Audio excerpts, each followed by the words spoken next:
यहाँ पर सरकार का पक्ष रखने का अवसर दिया है। मैं आभारी हूं सभी माननीय सदस्यों का, दलीय नेताओं का, जिन्होंने इस पूरी चर्चा में भाग लेकर के न केवल बजट के विभिन्न पक्षों पर प्रकाश डाला है, बल्कि 25 करोड़ जनमानस की भावनाओं को, उनकी आशा और उनकी आकांक्षाओं को सदन के माध्यम से सरकार तक पहुंचाने का कार्य किया है। कुल 134 माननीय सदस्यों ने इस पूरी चर्चा में अब तक भाग लिया है। इसमें सत्ता पक्ष के 83 माननीय सदस्य हैं और प्रतिपक्ष के दलीय नेताओं समेत 51 माननीय सदस्यों ने इसमें भाग लिया है। मैं इन सब का हृदय से अभिनंदन करता हूं।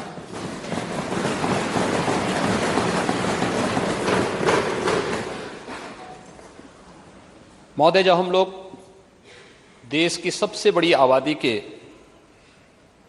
राज्य उत्तर प्रदेश के वर्ष 2023-24 के बजट पर चर्चा कर रहे हैं, तो वास्तव में हमें पिछले 6 वर्षों की इस यात्रा को भी जरूर देखना होगा। आज से 6 वर्ष पूर्व, लगभग 6 वर्ष पूर्व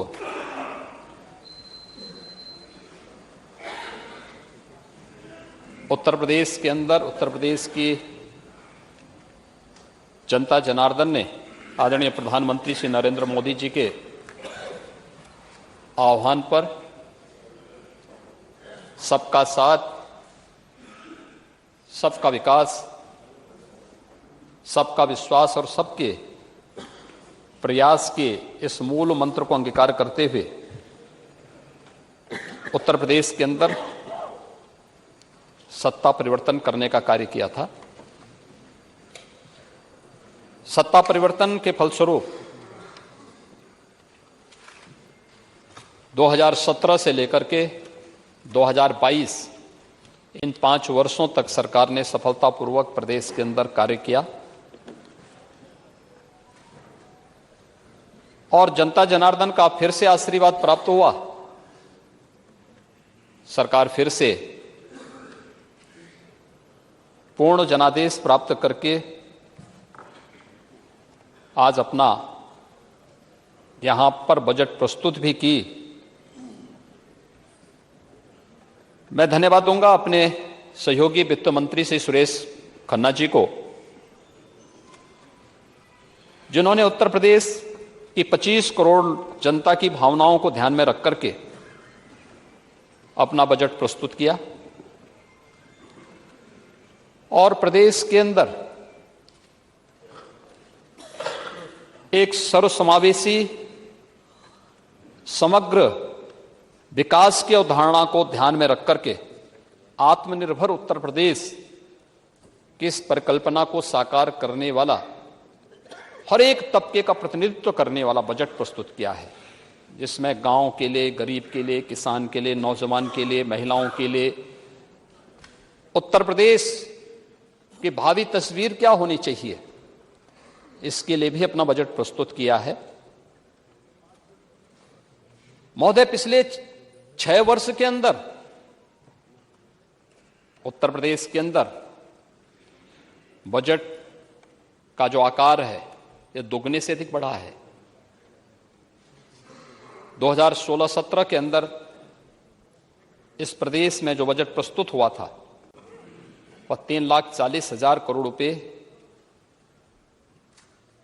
का बजट था और जब मेरे सहयोगी वित्त मंत्री श्री सुरेश खन्ना जी ने सदन में बजट अपना प्रस्तुत किया 2023-24 का,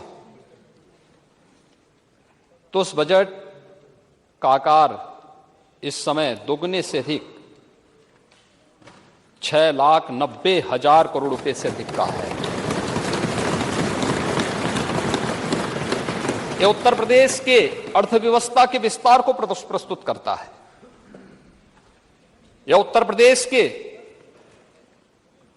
जीडीपी में हुई लगभग दुगनी विकास की यानी प्रगति को प्रस्तुत करता है। उत्तर प्रदेश के पर कैपिटा इनकम में हुई वृद्धि को भी प्रस्तुत करता है। और उत्तर प्रदेश की जो यात्रा इस दौरान आगे बढ़ी है वो एक जन विश्वास पर आधारित एक यात्रा है, जहां पर हर एक तबके की अपनी जवाबदेही है। कोई अपनी जिम्मेदारी से नहीं भाग सकता।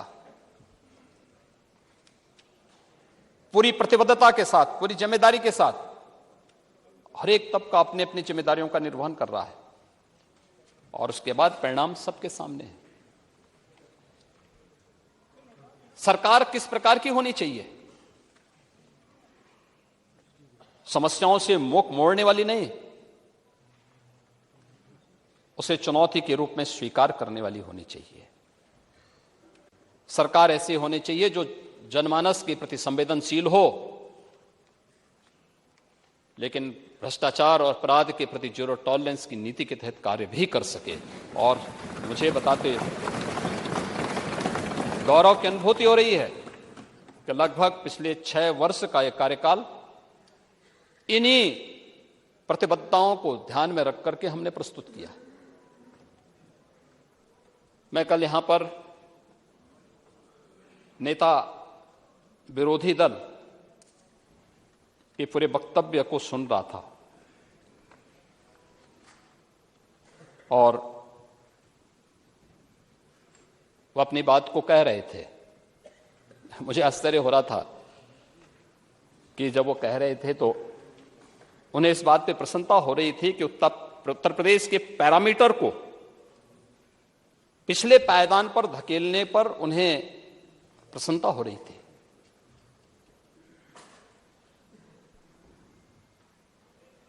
उत्तर प्रदेश पीछे क्यों भाग रहा था? सत्र के पहले हर एक क्षेत्र में पीछे क्यों जा रहा था? हम सब जानते हैं, हर व्यक्ति इस बात को जानता है, हर समस्या के 2 समाधान होते हैं। हर समस्या के 2 समाधान, भाग लो या भाग लो।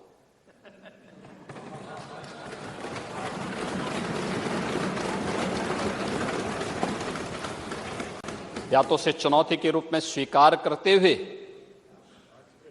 उसका सामना करो, उस प्रकार की कार्य योजना बनाओ और उसके समाधान के स्तर पर पहुंचाओ, जैसे कि 6 वर्ष के अंदर किया गया।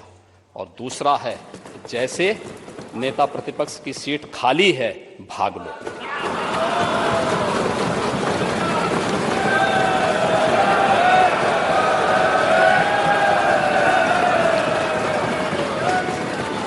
और ये केवल यहीं पे नहीं हुआ है। अभी भी आ रहा हूं, अभी तो ये शुरुआत है। अभी तो आप इतने बुजुर्ग हैं, इतने वरिष्ठ हैं, हम आपका बहुत सम्मान करते हैं। देखिए, आपका भी सम्मान करते हैं और शिवपाल जी का भी करते हैं। देखिए, उनको वहां सम्मान मिले ना मिले, हम तो करते ही सम्मान।